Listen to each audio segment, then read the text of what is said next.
So my brothers and sisters, when we call out to Allah subhanahu wa ta'ala, it's important to know that you have a role to play as well. What do you want?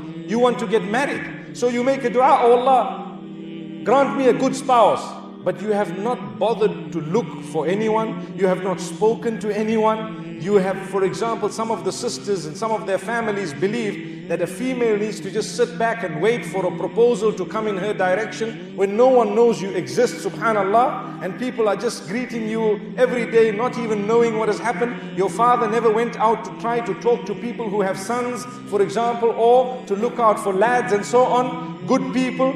It is the responsibility of Waliul Amr, the guardian, the one who is looking after you, to get you married. It's the responsibility of the guardian. The guardian is considered a person who has failed if he did not actively look for a spouse for those females under his guardianship.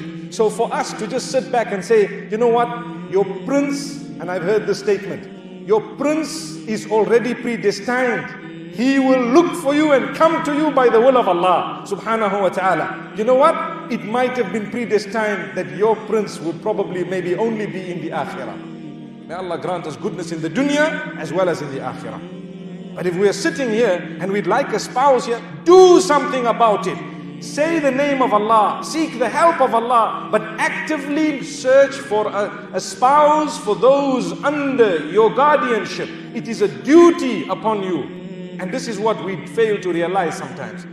I have had cases where people come and complain about things where the guardian keeps on telling them, make dua, don't worry, it will come, make dua, make dua. How can you continue saying do dua or make dua and continue supplicating to Allah subhanahu wa ta'ala when the capacity has already been given to you by Allah?